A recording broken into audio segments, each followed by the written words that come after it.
Okay, good morning. Ano nga yun? Nagpi-feedback. Ayan, thank you. Okay, good morning everyone. Happy Worship Day po mga kapatid. And we would like to welcome yung mga kapatiran natin from Living Water Baptist Church Santa Mesa. Kasama po natin sila ngayon. At mahirap lang po talagang hatiin ang katawan. Pero this time, ito pong January, sinikap ko po ang aking magagawa na sa foundational na mga preachings at message na mapapakinggan po, ako po bilang senior pastor, nais ko pong makaganap ng aking pong responsibilidad. Kaya sa mga taga Living Water, okay, so kaway naman kayo dyan and please shout Amen. Ayan, kita nyo, lakas nila mag-Amen, di ba? Opo, tapos isang magandang bagay po ngayong umaga, kasama rin po natin, nakahook po sila sa atin, ang Living Water Baptist Mission Japan.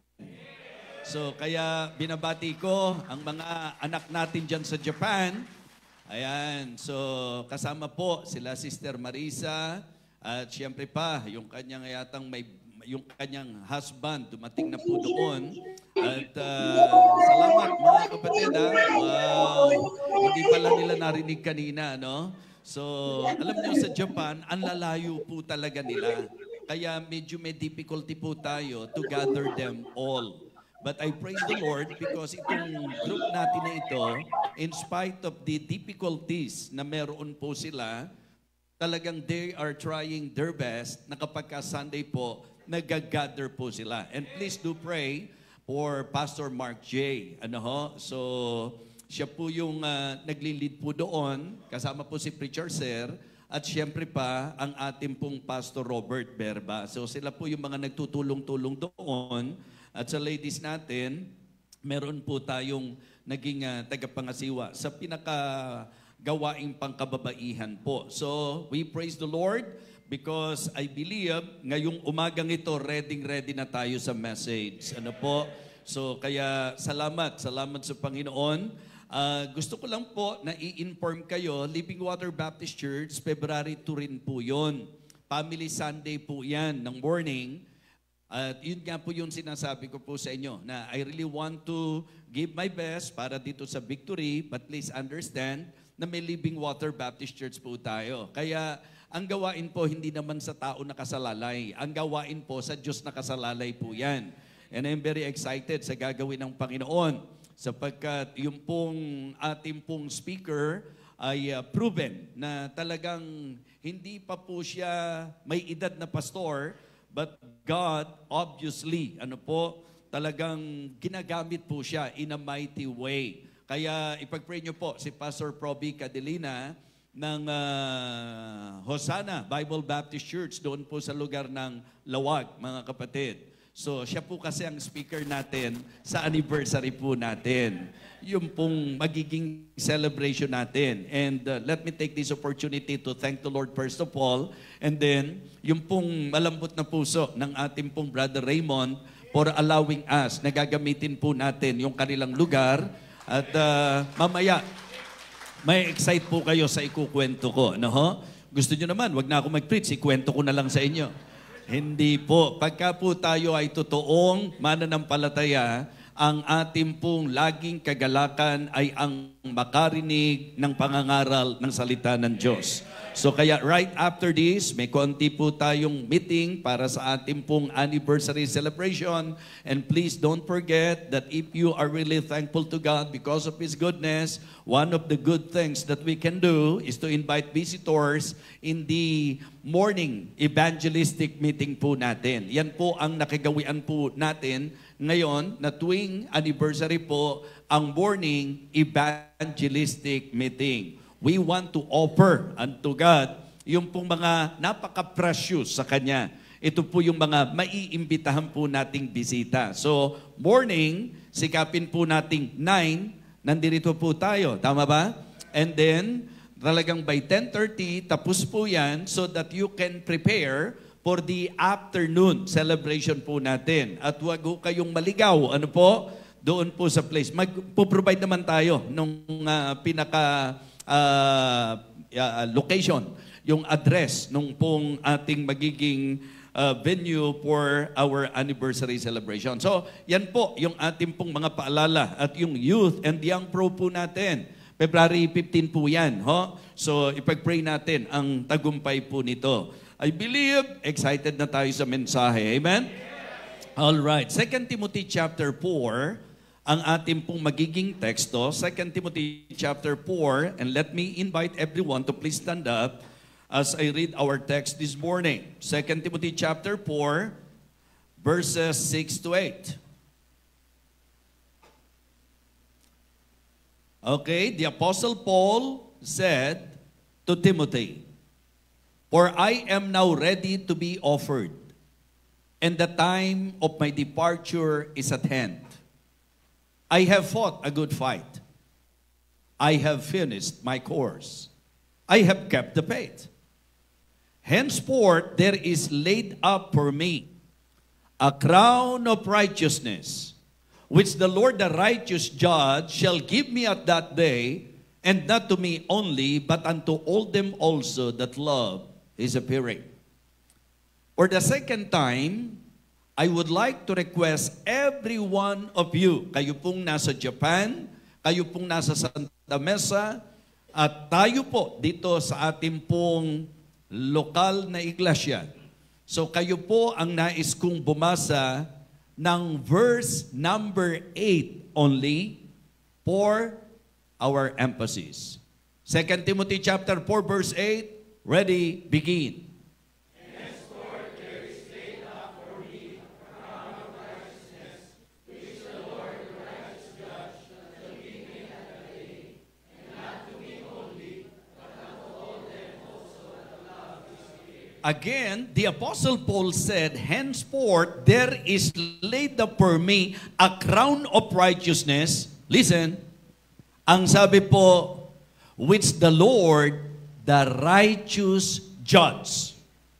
Which the Lord, the righteous judge, shall give me at that day, and not to me only, but unto all them also that love is appearing. This morning, I would like to share the message of the Lord I entitled, "How Will You Face the Righteous Judge?" Paano po natin haharapin ang matuwid na hukom? Let us pray. Dakilang Diyos, aming Panginoon, muli po kaming nagpapasalamat sa pagkakataon na ipinagkaloob mo sa amin upang amin pong parangalan ang iyong pangalan. We are here to worship you, O Lord. We are here to exalt your name. I pray, O Father, that this morning as we come to you, as we listen to your precious words, may you again talk to us. And may we be sensitive to the moving of the Holy Spirit, O God. Salamat po sapagkat alam ko na napakalaking pagpapala na kami po'y magkaroon ng lagit-laging pagkakataon to hear your words, Heavenly Father. Kaya sa mga kapatiran po namin na nasa Japan, ganun din po sa Santa Mesa, at sa kung sino pa man pong kasama namin through online sa amin pong pag-aaralan at pangangaral na ito, I pray, O God, na ikaw po ang magpakahayag sa kanila. May you again bless me, O God. May you use me for your glory and for your honor, Heavenly Father. And may this message be a great challenge to every one of us, O God. Thank you so much. Puspusin mo po ako ng banal na Espiritu at ng iyong karunungan at ng iyong kapangyarihan. At gamitin mo po ako ngayong umagang ito sa pagpapalang nais mong ibigay sa bawat isa po sa amin. Basbasan at pagpalain mo rin po ang lahat ng mga churches, Panginoon, na ang pangalan mo ang itinataas at ang salita mo po ang ipinapangaral. Muli po, aming Ama, panalangin po namin ang lahat ng ito sa pangalan po ng aming Panginoong Jesus. Amen. Amen. Okay? Please be seated. Thank you so much. Ang ating pong magiging pag-aaral ay masasabi nating bahagi ng mga future events. Sa Bible Seminary, ito po ay nasasakupan ng subject na tinatawag po naming eschatology.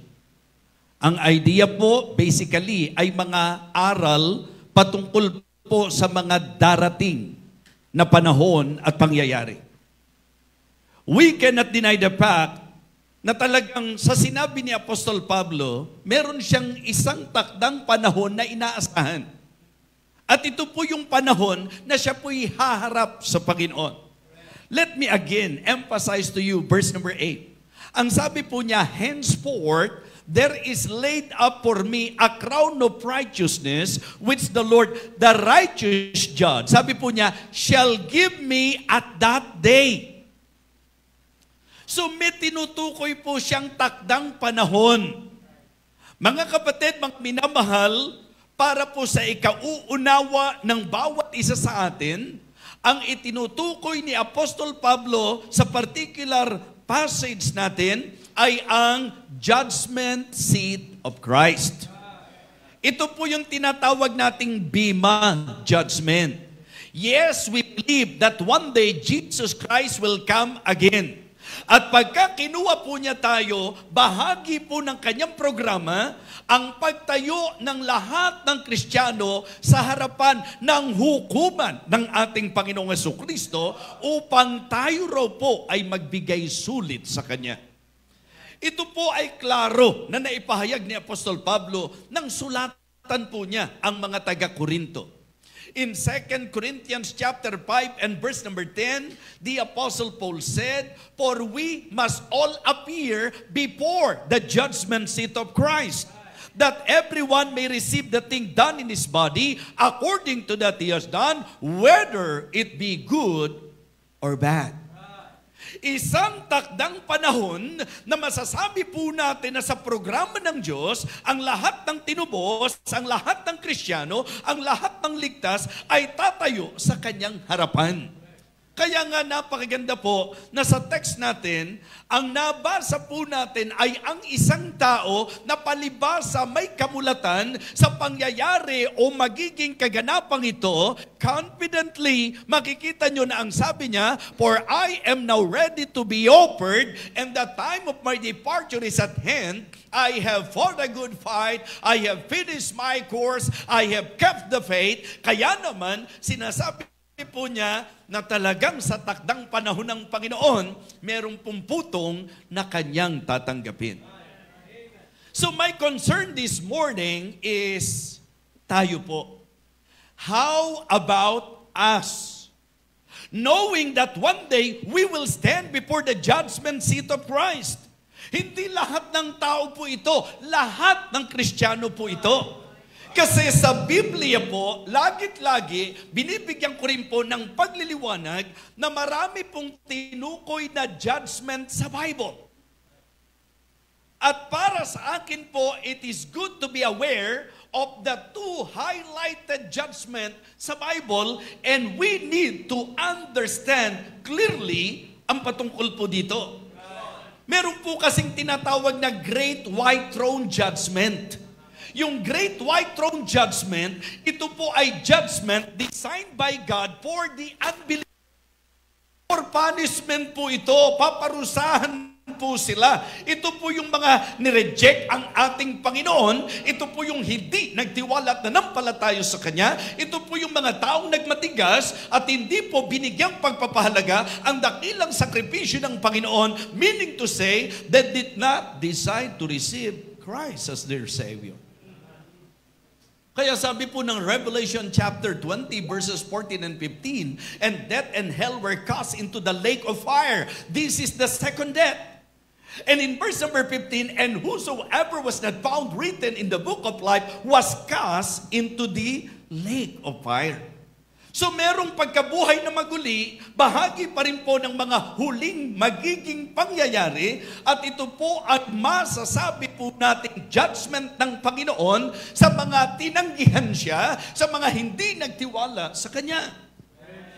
Alam nyo, sa sino mang mapapahamak, hindi kailanman po pwedeng balikan at sisihin ng Diyos.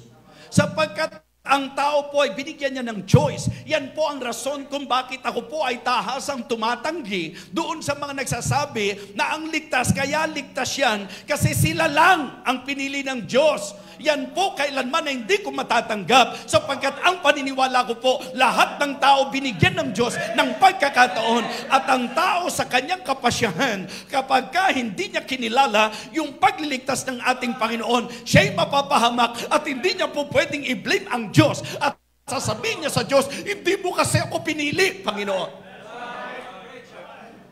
Walang sino man po pwedeng babalik sa Diyos at magsasabing, kaya siya nasa impyerno kasi hindi mo ko pinili, Panginoon. Ang tao kaya nasa impyerno kasi hindi niya pinahalagahan at hindi niya pinanampalatayanan ang ginawa ng Panginoon sa kanya. I believe in election, pero hindi hihiwalay doon po sa foreknowledge ng ating Panginoon. Kumbaga po, walang question na alam ng Diyos kung sino magre-reject sa Kanya. Alam ng Diyos kung sino mananampalataya sa Kanya. Pero hindi po pwede na yung Kanyang disenyo na ang bawat tao binigyan niya ng pagkakataon para pumili, mga kapatid, ay masasabi nating sisirain niya. Mga kapatid, sa Kanyang pagiging sovereign, siya po ang nagpasya na ang nilikha niyang tao may choice. Kaya nga sa mga kaibigan po natin, ito ang lagit-lagi, binabanggit po natin, ang Panginoon ay naghatag sa atin ng buhay at kabutihan, kamatayan at kapahamakan. Ikaw ang magpapasya. At napakahalaga na kilalanin natin ang Panginoon or else one day, hahatulan po tayo ng Panginoon. Okay? For the unbeliever po yun. Pero yung para sa believer, ito naman ang tawag judgment seat of Christ. Ito yung Bema judgment. At sumesentro naman po ito sa mga gantimpala. Okay? Mga kapatid, mga minamahal, at ito ang gusto kong i-share po sa inyo.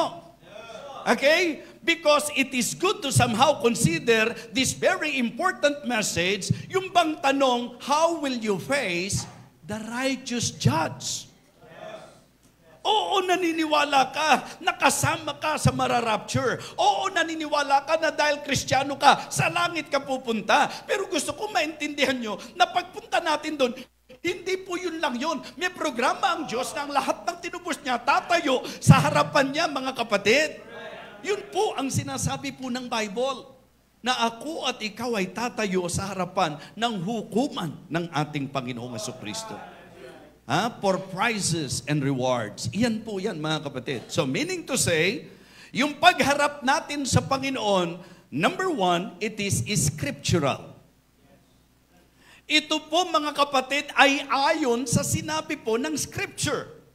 Hindi ito invento. Hindi ito masasabi nating ilusyon. Hindi po ito sa pantaha lang ng tao. Mga kapatid, yung ating pong pagharap sa ating Panginoong Jesucristo, ito po scriptural because itinuturo ito sa Bible. Okay? Second, it is sure. Ang ating pagharap sa Panginoon, kung talagang ligtas ka, tiyak na haharap tayo sa Kanya. Mga namatay man, na ibabangon niyang muli, mga buhay man na natira na inagaw niya, lahat tayo kapwa haharap sa ating Panginoong Jesucristo at sa pagharap natin sa Kanya, hindi na natin siya haharapin bilang Savior, bilang provider o kung ano paman, haharap na tayo sa Kanya bilang siya po ang ating matuwid na hukom. Okay? As our righteous judge. So it is scriptural. It is sure. Mga kapatid, hindi sasala, ako at ikaw, haharap tayo sa Panginoon. And I believe it is surprising. Pag humarap po tayo sa Panginoon, ang pagharap natin sa Panginoon, ang titiyakin ko po sa inyo, masusurpresa ang marami sa atin. Kasi tayong tao, minsan nakadepende tayo sa kung ano yung nakikita natin. Ang sipag naman ni FDB, sa paningin mo yun. Diba? Hindi natin alam ang maraming bagay tungkol sa mga buhay ng iba't ibang tao. And that is the reason why hindi ikaw at ako ang dapat mag-judge sa isa't isa. Meron pong righteous judge. Amen? Hindi po pwede na magkukonclude po tayo dahil sa kung ano yung nakikita natin. Dahil tayo po ang nakikita natin, yung paglabas lang, but the very heart of man, ang Diyos ang nakakaalam. Kaya nga, mali po yung huhusgahan tayo sa isa't isa. Mali yung umaakto po tayong hukom ng ibang tao. Hindi ikaw, hindi ako, hindi ang kahit sino sa atin. Mga kapatid, ang tiyak sa usapan ng paghatol, ang tiyak sa usapan ng paghukom ay ang ating Panginoong Jesucristo. Amen? Surprising because maybe here on earth you are thinking that Christian, that pastor, that worker, that leader, parang areglado sila. Kaya nga sabi ko, ano kaya lalagay ko? Surprising ba o shocking? Kasi po pwede rin, di ba? Hindi ka lang masusurpresa, hindi ka lang mabubulaga, mga kapatid, talagang matutulala ka.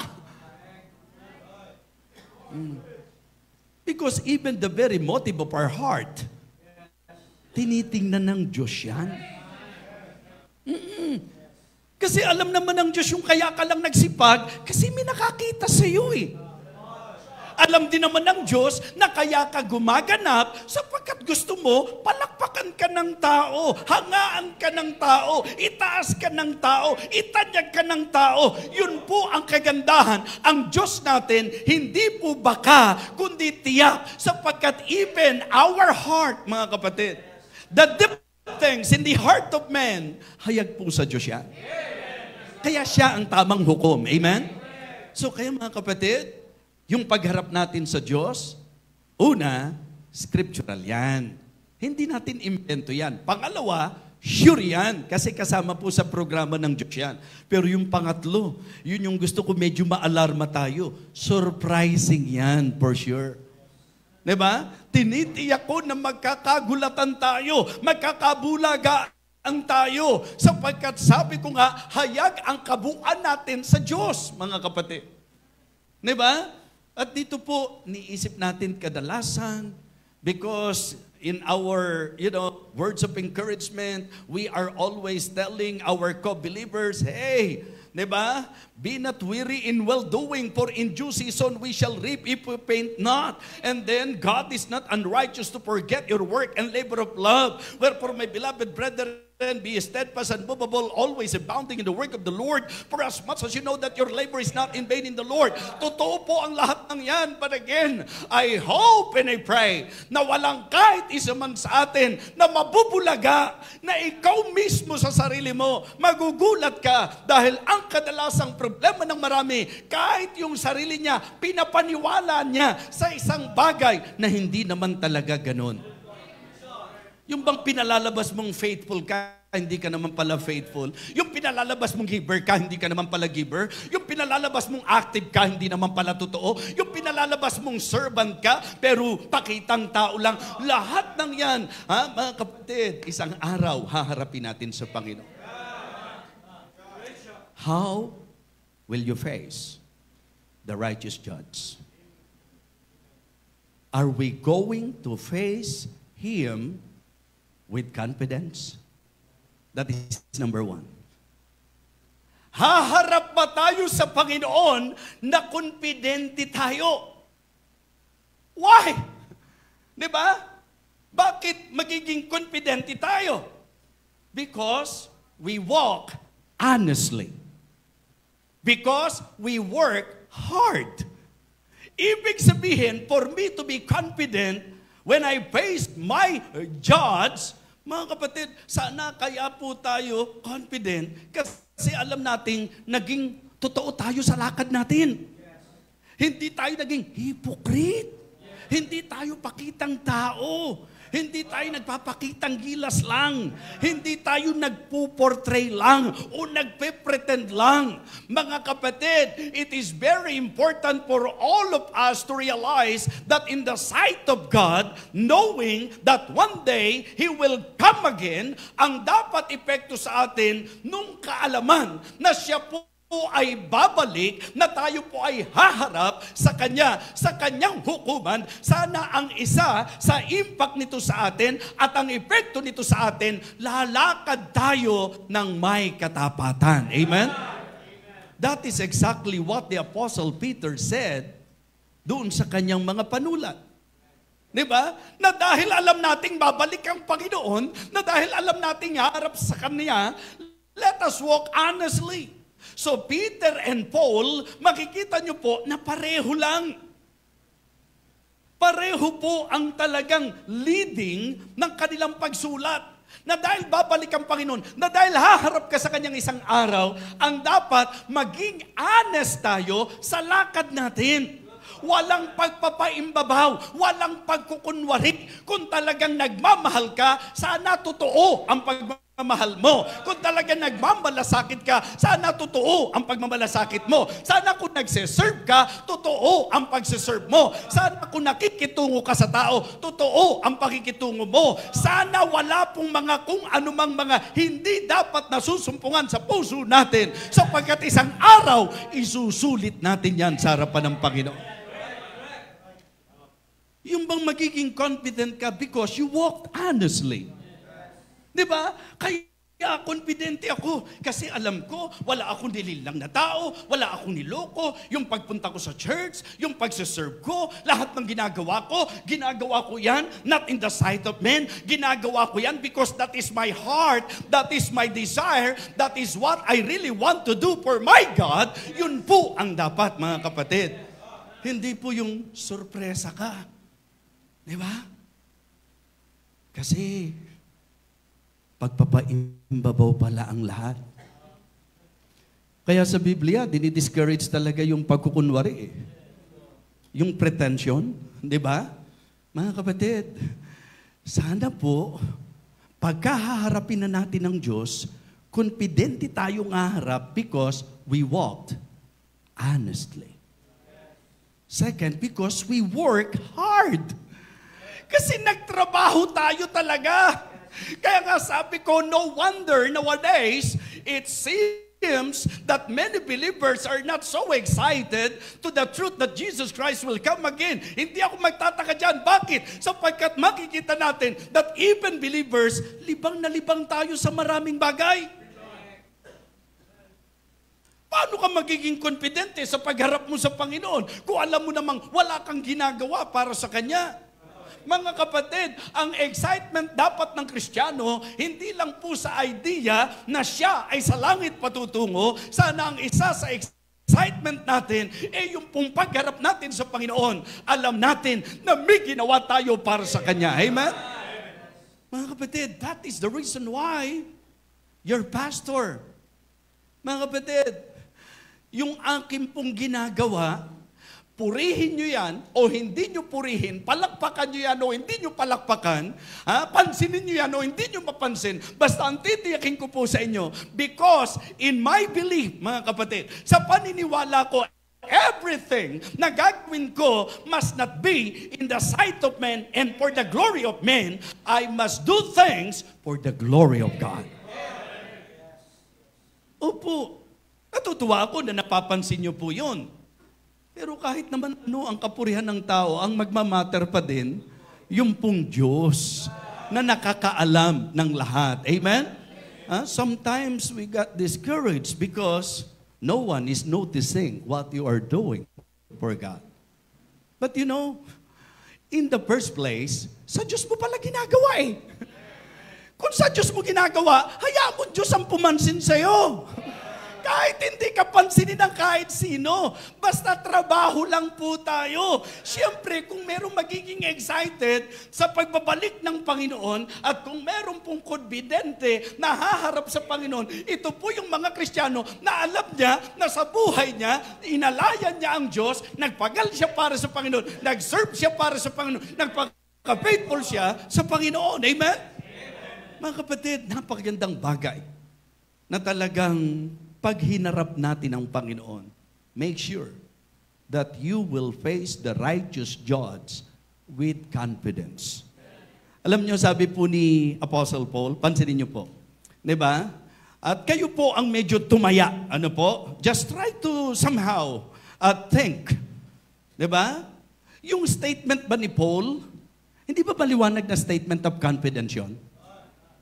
Balikan niyo yung teksto natin. Ang sabi niya, for I am now ready to be offered. And the time of my departure is at hand. Ano ang sabi niya sa verse number 7? Sabay-sabay. Ready? Begin. I have fought a good fight.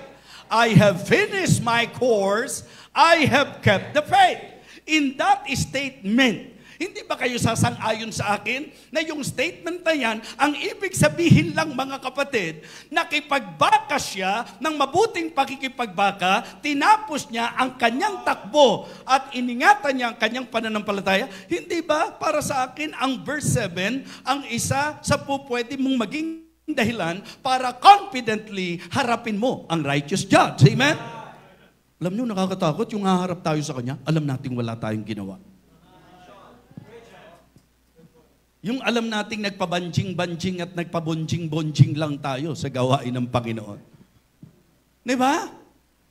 So napakaganda na maisip natin dahil haharap tayo sa Panginoon para maging confident tayo, let us work hard.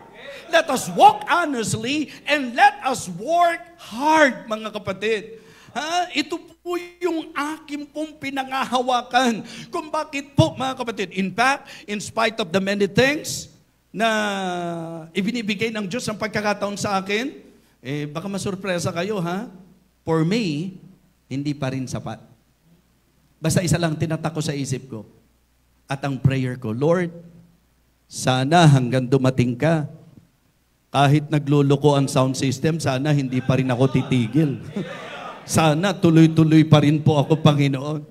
Diba? Ang prayer ko hanggang bumalik ang Panginoon, mga kapatid, abutan niya po tayo na nagtatrabaho para sa Kanya. Ito ang katakutan niyo, mga Kristiyano. Ang katakutan po natin, mga kapatid, ay yung pong dumating tayo sa punto ng ating buhay, diba? Doon tayo matakot. Yung dumating tayo sa punto ng buhay natin, nagsimula tayo, nakitapat-tapat natin, nagsimula po tayo na napakasigasig natin, nagsimula tayo na talagang enthusiastic, nandun po yung ating pong full energy na naglilingkod tayo sa Panginoon, tapos kung kailan pa, malapit na sa finish line. Kung kailan pa, malapit nang bumalik ang Panginoon. Kung kailan pa, nandoon na yung takdang panahon ng Panginoon. Doon pa tayo manglalamig, doon pa tayo manglulupaypay, doon pa tayo nagpadaig sa tampo, doon pa tayo nagpadaig sa tisod, doon pa tayo nagpadaig sa mga, para pare-pareho, tisod, tampo, topax, di ba?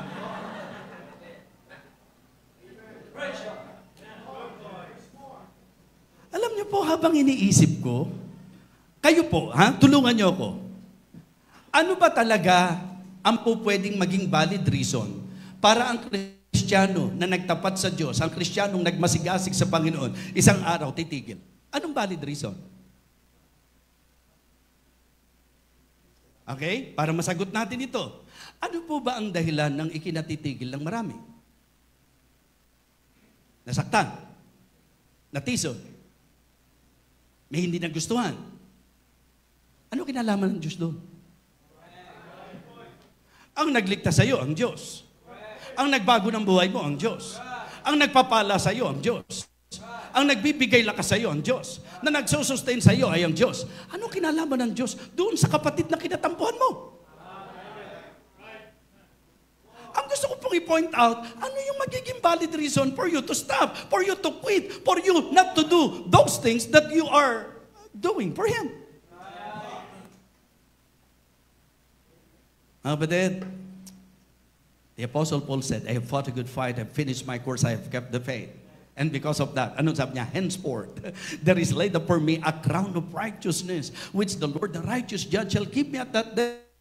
And not to me only, but unto all them also that love is appearing. Mag-ingat po tayo, mga kapatid. Why? Sapagkat hindi ngayon Kristiyano ka, garantisado ka na magagantimpalaan ka. Kailangan po, mga kapatid, gawin natin ang dapat nating gawin para nang sa ganon, haharap tayo sa Kanya na konfidente. Tingnan niyo po ang sabi ng 1 John chapter 2. 1 John chapter 2 and verse number 28.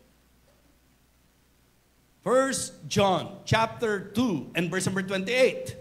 And now, little children, abide in Him, that when He shall appear, we may have confidence and not be ashamed before Him at His coming.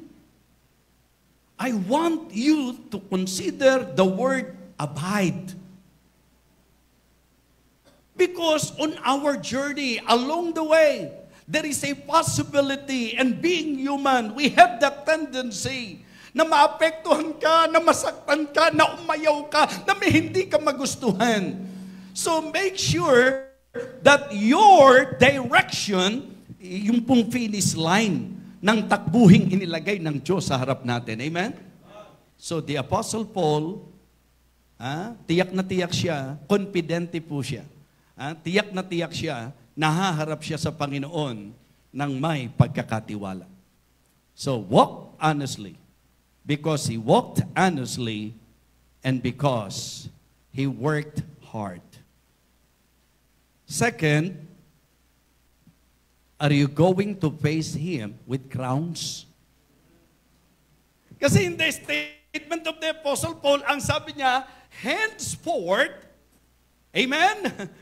There is laid up for me a crown of righteousness. Isa sa tinukoy na crown sa Bible, yung crown of righteousness. Alam na natin yan, natalakay natin, di ba? Meron pong incorruptible crown, meron pong crown of life, meron pong crown of rejoicing, meron pong crown of glory, at dito po sa particular na teksto natin, ito po yung crown of righteousness, mga halimbawa po ng crowns na ibibigay ng Panginoon sa kinauukulan.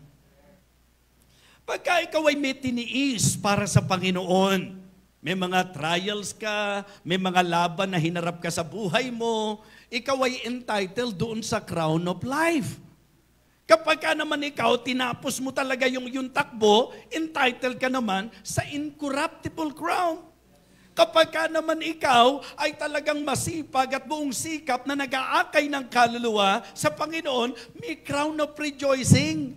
At kung ikaw naman ay pastor o tagapagduro ng salita ng Diyos, pagka ikaw ay nagpakatapat na ginawa mo po yan, when the chief shepherd shall appear, you shall receive the crown of glory that fadeth not away. At kung ikaw naman yung handa at talagang masasabi nating excited sa pagbabalik ng Panginoon, meron kang crown of righteousness. So, napakaganda po, nahaharap tayo sa Panginoon with crowns. Mga kapatid, bakit po tayo tatanggap ng crown? Diba? Yun po yung dapat nating maging concern ngayon. Paano yun?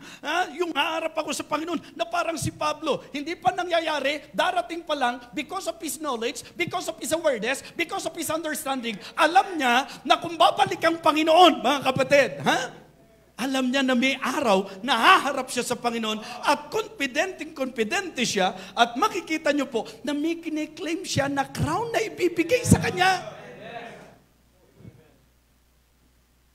Kaya nga sabi ko po, mga kapatid, magandang ating pong bigyang pansin na sa usapang working hard, our work will be rebuilt. Diba? Mahahayag po yan eh.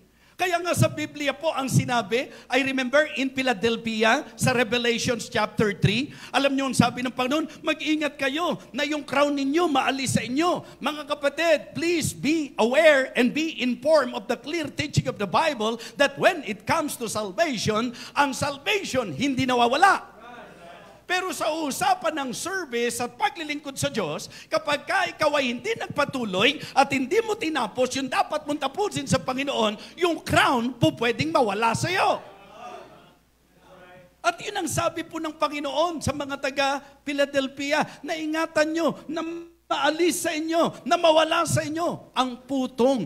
At ito po'y posibleng mangyari. Kahit na sa unang, masasabi nating grading, ikaw ang top student, second grading, ikaw ang top student, third grading, ikaw ang top student, pero nung fourth grading, tumigil ka, alam mo namang award ka. O, ang first honor natin, yung huminto. Kasi tatlong grading na talagang puro siya. Naintindihan ko po yung top ka dahil nung nag-aaral ako, katabi ko lagi yung top, mga kapatid. Kaya aware na aware ako. At ako po ang nagtatap sa kanya, mga kapatid. Kita mo top grade. Kasi ako nagtatap sa iyo eh. Naintindihan niyo ibig sabihin? Kahit ang sipag-sipag mo noon, kahit ang sigasig mo noon, lahat ng ministry ginagawa mo, kasama ka sa choir, kasama ka sa orchestra, kasama ka sa outreach, kasama ka sa children's ministry, kasama ka sa ladies fellowship, kasama ka sa lahat ng gawain. Kung along the way, nang lamig ka, tumigil ka, at hindi mo tinapos, yung dapat mong tapusin sa Panginoon. Mga kapatid, so, ang ibig sabihin, we need to face Him with crowns because one day, all of our works will be revealed. Siguro, the good passage for that ay yung pong 1 Corinthians chapter 3. Sige po. 1 Corinthians chapter 3. And I want you to somehow consider this very important truth. Ano po? Na sinabi ni Apostol Pablo sa mga taga-Korinto. Okay? 1 Corinthians chapter 3. Okay, ang linaw-linaw po ng sinabi po ng verse number 9. Verse number 9. Tuloy-tuloy po yan. For we are laborers together with God. Ye are God's husbandry, ye are God's building. Listen, verse number 10. According to the grace of God which is given unto me as a wise master builder, I have laid a foundation, and another buildeth thereon, but let every man take heed how he buildeth thereupon. Listen to this. This is very important. This is, I believe, helpful para sa believer na sa ginagawa natin, ingat tayo kung paano. Kasi isang araw mahayag lahat yan. Di ba? Mga kapatid, ang sabi po ng verse number 11, for other foundation can no man lay than that is laid, which is Jesus Christ. Listen, now if any man build upon this foundation, gold, silver, precious stones, wood, hay, stubble, every man's work, ang sabi po, shall be made manifest. For the day shall declare it. Because it shall be revealed by fire, and the fire shall try every man's work of what sort it is. Anong ibig sabihin yan?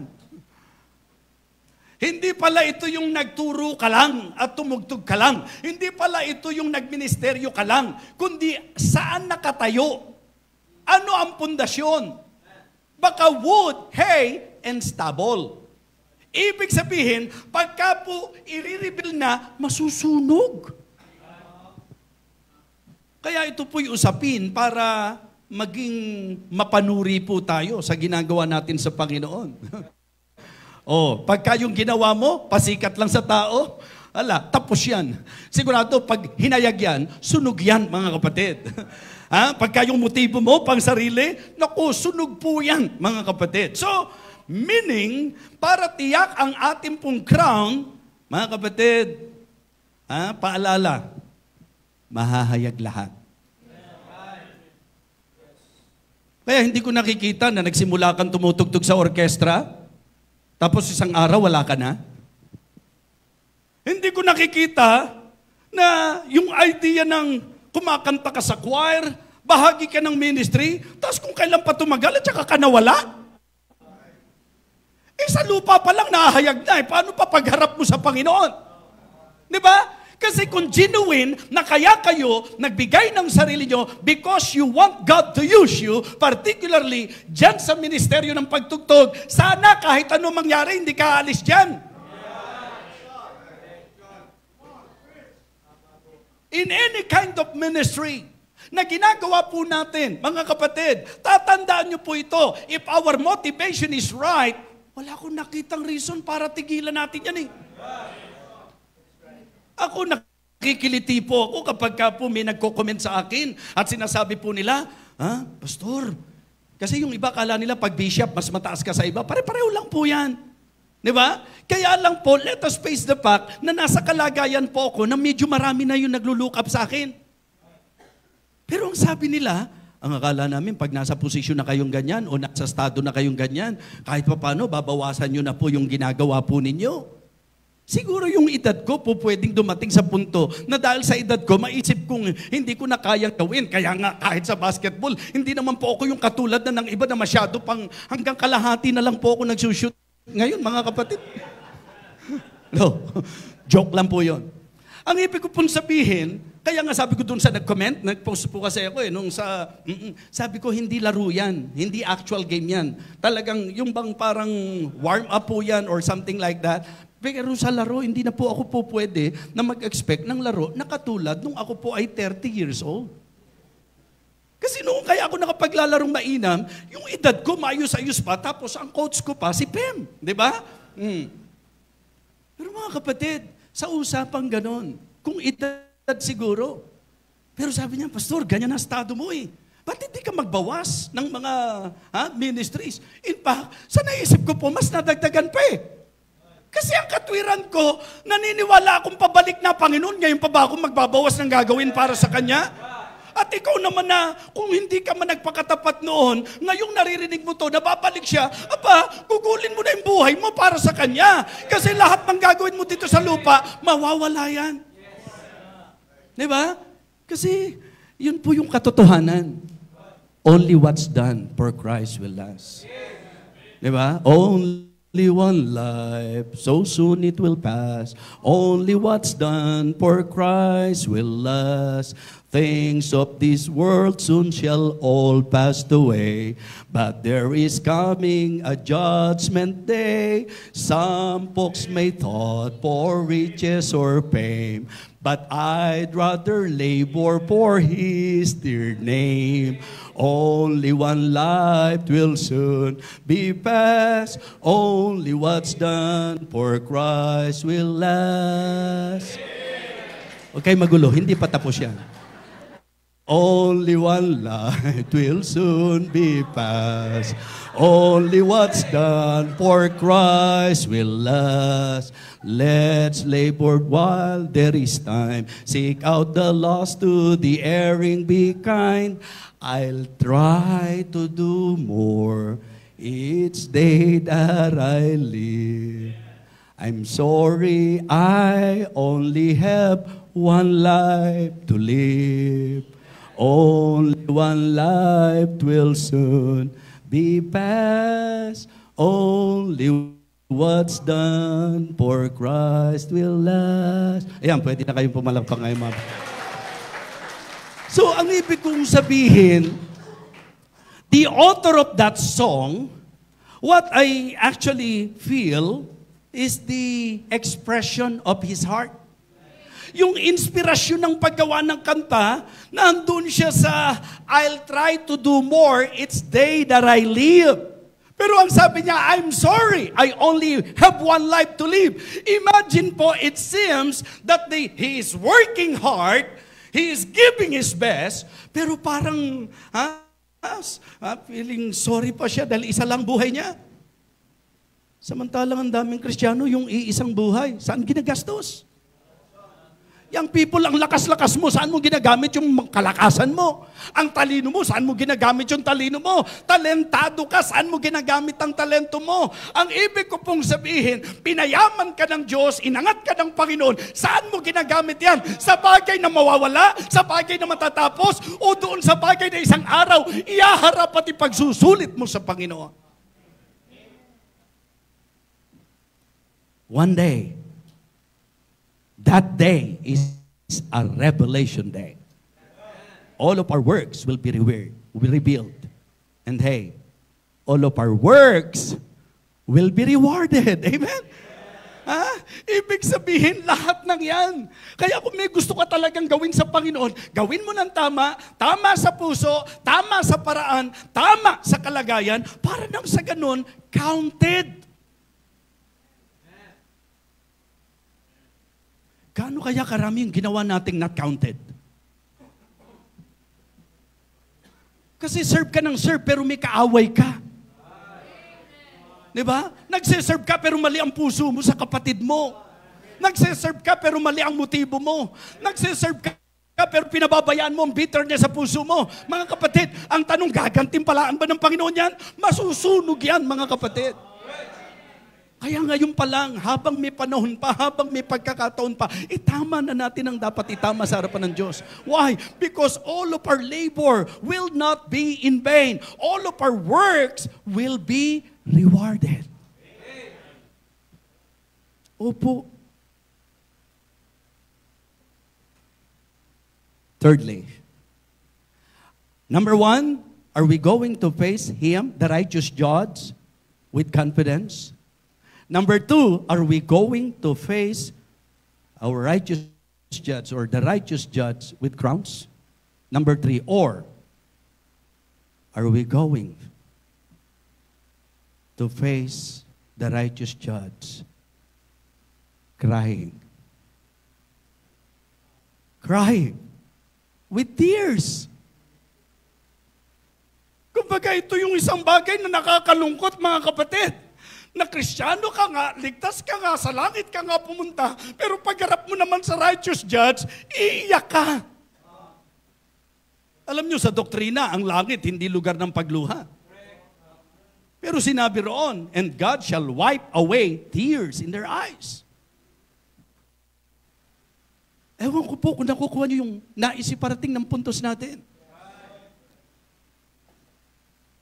Hindi tayo dapat umarap sa Diyos nang iiyak tayo, mga kapatid. Kung sakali man, because of His glory, na talagang overwhelmed tayo, but in line with the thought that I would like to share, hey, do not let this thing to happen, that when you face our righteous judge, when you face our Savior, you will cry. Because of realization. You will cry because of regrets. Yung pangarap ka sa Kanya na kaya ka iiyak, marirealize mo na kung may deserve ang ating Panginoon, yung bang idea ng Thou art worthy, O Lord, to receive glory and honor and power, yung realization, mga kapatid, na kung ano yung due para sa Kanya, kung ano yung deserve niya. Hindi ito yung laging late na pagpunta natin sa church. Hindi ito yung laging pag-absent natin sa pagtitipon. Hindi yung pagtitipid natin o hindi natin pagbibigay ng para sa Kanya. Hindi ito yung unfaithful natin. Hindi ito yung mga tantrums natin. Hindi ito yung away-away natin. Hindi ito yung pagkakanya-kanya natin. Hindi ito yung pagkabakasarili natin. Marirealize natin na dapat ang buhay natin umikot sa napakadakilang Diyos na nagligtas sa atin, na Siya ang karapat-dapat nating sabahin sa buhay natin. Realization, because you will discover that when we behold His glory. Realization. Iiyak ka because of realization. Iiyak ka because of regrets. Di ba? Sana kung ganito pala talaga. Di ba? Sabi ko nga, ang reward, motivation ng Diyos yan eh. Pero more than reward, it should be Him.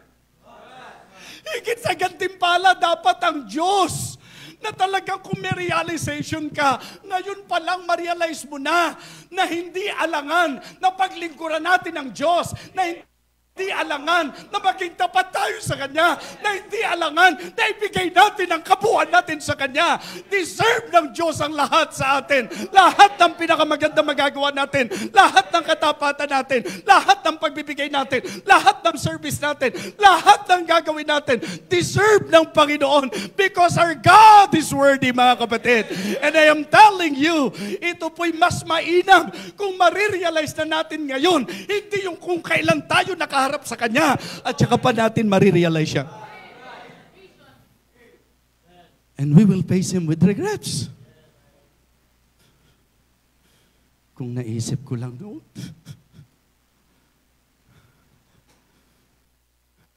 kung alam ko lang talaga, kung nakinig lang sana ako noon. Kaso ano pa ang silbi kung nandun ka na sa kalagayan ngayon? Bagamat alam ko na ang Diyos pa rin, ang Diyos pa rin ang magpapahid ng luha sa ating mga mata. Mga kapatid, hindi na ito panahon para sa tampuhan. Hindi na ito panahon para sa samaan ng loob. Hindi na ito panahon para sa sarili. Hindi na ito panahon para sa masasabi po nating pagkakanya-kanya. Ito po'y panahon ng realization para wag doon sa harapan ng Panginoon, kundi ngayon pa lang ma-realize na natin. Masarap po na kaya kayo nagluluto at naghahain lagi. Masarap po na kaya kayo talaga masigasig sa service. Kasi, ang alam nyo po, Dapat lang. Ngayon pa lang sana alam na natin na dapat lang ang Diyos. Huwag kang darating sa punto na pag may nagagawa ka, parang ang dating may utang na loob ang Diyos sa atin. Mali.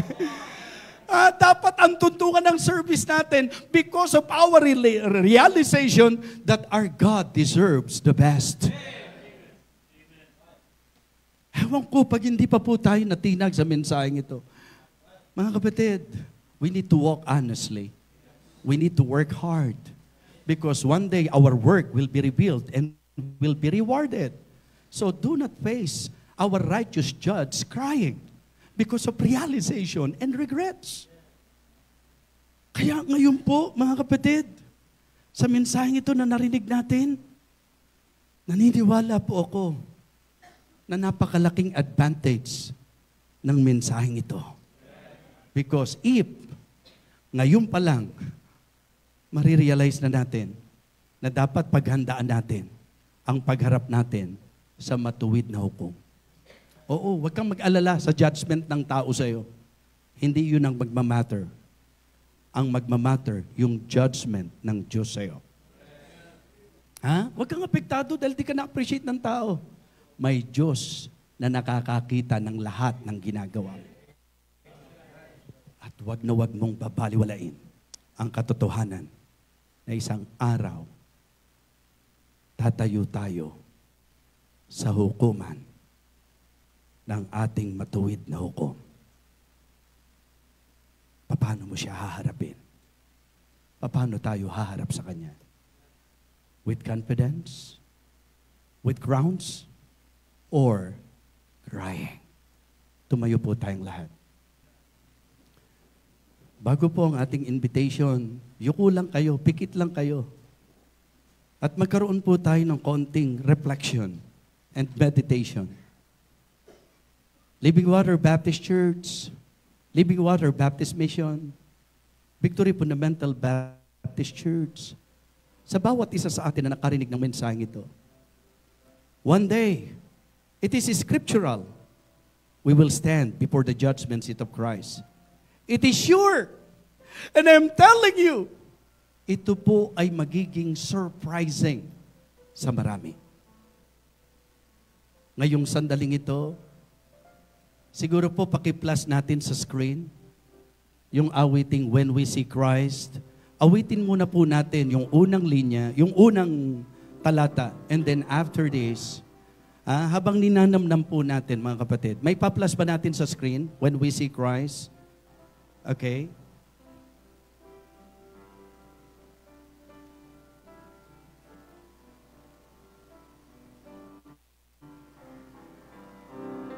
Of times the day seems long, our trials hard to bear. We're tempted to complain, to murmur and despair. But Christ will soon appear to catch His bride away. All tears forever over in God's eternal day. It will be worth it all when we see Jesus. Life's trials will seem so small when we see Christ. One glimpse of His dear face, all sorrow will erase. So bravely run the race till we see Christ. Bago po natin awitin ang second stanza, kamusta po tayo sa katotohanang haharap tayo sa Panginoon? Mananatili ba tayo sa mga hindi tamang bagay sa ating buhay? Mananatili ba tayo sa ating kalamigan?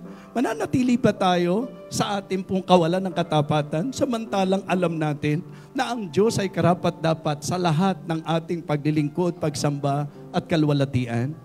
Siguro po, kung may realization sa puso po natin, habang inaawit po natin ang second stanza, tayo po ang maglapit ng ating sarili sa Diyos.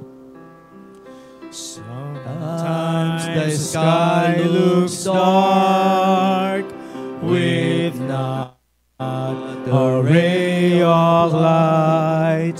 We're tossed and driven Gamitin natin ang pagkakataong ito to express our heart and talk to God and tell God, Lord, please forgive me. Alam ko hindi ito ang deserve mo, but now, thank you for this realization. And I do not want that one day when I stand before you, regret ang nasa puso ko. Na ba't di ko ginawa? Ba't di ako nagtapat? Ba't di ko ibinigay? Ang dapat ko ibigay. Ba't hindi ko itinama ang mali sa buhay ko? It will be worth it all when we see Jesus.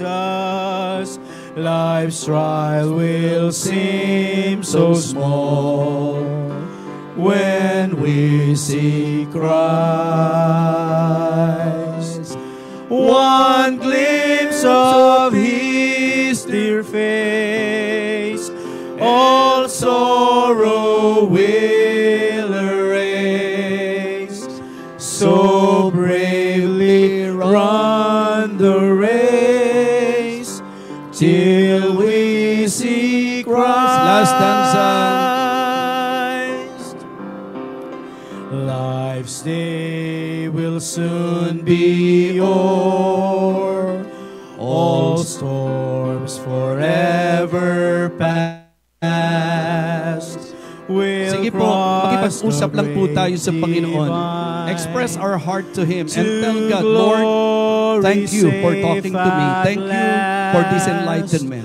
We'll share the joys of heaven, a harp, a home, a crown. The tempter will be banished. We'll lay our burden down. It will be worth it all when we see Jesus. Life's trials will seem so small when we see Christ. One glimpse of His dear face, all sorrow will erase. So bravely run the race till we see Christ. Dakilang Diyos, aming Panginoon, thank you for this message, O God. Panginoon, nawa napaalalahanan kami ng mensaheng ito.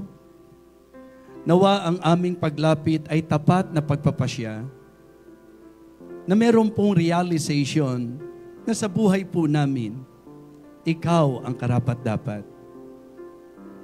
Nawa ang mensaheng ito, dakilang Diyos, ay nag-ayos po ng aming mga puso at kalooban at pag-iisip.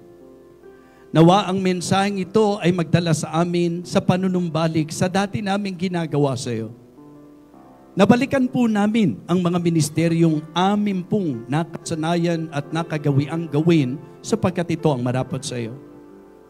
Nawa Panginoon, kami po ay iyong patawarin sa lahat ng aming mga pagkukulang at mga kasalanan. At nawa dakilang Diyos sa mensaheng ito na aming napakinggan, maramdaman po ang impact sa mismong gawain na pinaglagyan mo sa amin. Thank you so much, Heavenly Father, because we believe na meron pong reason kung bakit ito ang mensaheng inihatid mo sa amin. Salamat po sa aming mga bisita, salamat po sa aming mga kaibigan, salamat din po sa mga kapatiran na mayroon pong teachable spirit and teachable heart and attitude, Heavenly Father. I pray that you will continue to bless each and every one of us. Igawad mo po ang iyong basbas sa Living Water Baptist Mission, Japan, sa Living Water Baptist Church, Santa Mesa, at sa Victory Fundamental Baptist Church. Lord, thank you so much. Ikaw po ang karapat-dapat sa kalwalatian, sa karangalan, sa kapurihan, sa lahat ng aming paglilingkod at pagsamba. Purihin ka, o aming dakilang Diyos. Ito po ang aming panalangin. Sa pangalan po ng aming Panginoong Jesus. Amen. Amen. Praise the Lord.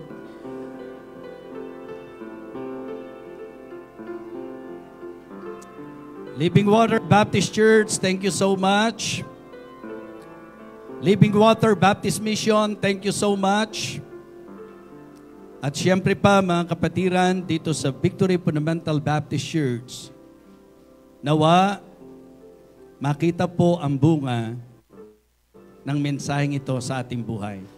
Okay, so God bless us all. Tapos na po ang ating service.